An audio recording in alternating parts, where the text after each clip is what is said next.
এখন মানে বিয়ে তাহলে আমাদেরকে কে শিখাইছে? সাল্লাল্লাহু আলাইহি ওয়াসাল্লাম। না, আমাদের বিয়ে তাহলে ভিন্ন হবে কেন?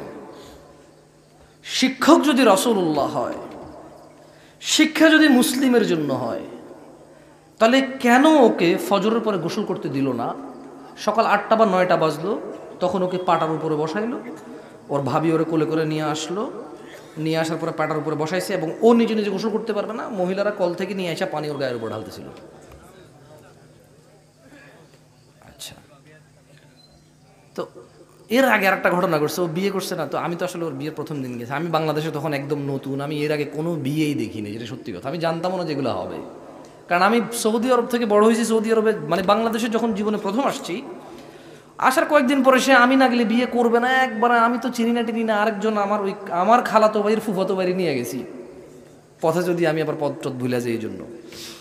তো দেখলাম যে সে বিয়ে করছে, তার বউকে উঠাই নিয়ে আসছে, আনার পর ওকে ঘরে ঢুকতে দিচ্ছে না, মানে বউ যে রুম ওই রুমে ঢুকতে দিচ্ছে না, তালা মাইরা চাবি ওর ভাবিরা রেখে দিছে।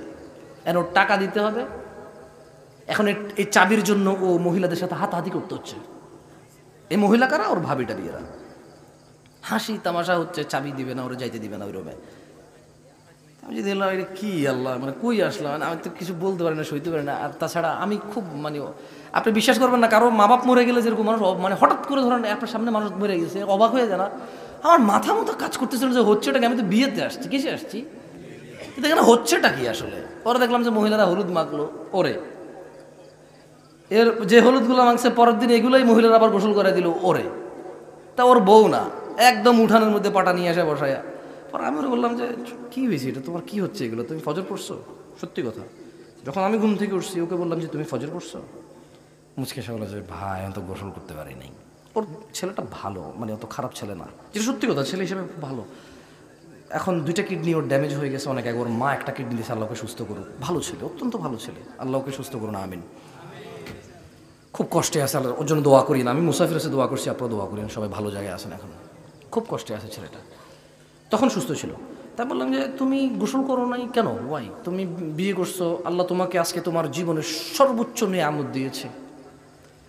একটা মেয়ের হাত ধরলে তোমাকে লম্পট বলতো মানুষ, একটা মেয়ের কাছে চিঠি পাঠাইলে, মেসেজ পাঠাইলে ওর ভাই তোমাকে মারতে আসতো, ওর বাপ তোমার বাপের কাছে এসে বিচার দিত, কিন্তু ওই জায়গায় মেয়ের বাবা মেয়েকে সুন্দর করে সাজিয়ে গুজিয়ে, তোমার বাবা মা তোমার জন্য রুমটাকে কি সুন্দর, দেখলাম যে ওই যে খাটের মধ্যে দেখলাম যে ফুল দিয়ে দিছে, হলুদ কালারের ফুল, তারপর সুন্দর নতুন বিছনা চাদর দিছে, তোমার ঘরটাকে এভাবে ফুল ছিটাই দিছে, তোমার এখানে তোমার আত্মীয় স্বজন সবাই, ইভেন আমি কোথায় নাঙ্গলকোট থেকে আসলাম তোমার বিয়েতে অংশগ্রহণ করতে, তোমার আনন্দে শরীক হতে, তোমার আনন্দ বৃদ্ধি করতে, আমরা সবাই আসছি এখানে তোমাকে একটা মেয়ের সাথে মিলিত করতে। অথচ এই মেয়েটাকে তুমি যদি বিবাহ না করে এর হাত ধরতে, তোমাকে সবাই লম্পট বলতো, দুশ্চরিত্র বলতো, রেপিস্ট বলতো, খারাপ বলতো। অথচ এই মেয়ের বাবা ভাই ঋণ করে হয়তো, কর্জ করে হয়তো, অথবা হাদিয়া যেটা পাইছে মানুষ থেকে ওঠা দিয়ে ধুমধাম করে তোমার আত্মীয় স্বজন সবাইকে খাওয়ায়, নিজের মেয়েকে সুন্দর জামা কাপড় পরায়, তোমার রুমে তোমার হাতে তুলে দিছে, যাতে তুমি ওর সাথে সুন্দর সংসার করতে পারো, তোমার বংশ বৃদ্ধি হয়, তুমি যাতে তোমার জীবনের পূর্ণতা পাও।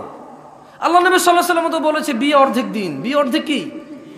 এমন একটা আনন্দের দিন আল্লাহ তোমাকে দিল, তোমার জীবনের পরিপূর্ণতা আল্লাহ দিল, যা করলে তুমি পাপিষ্ঠ হতা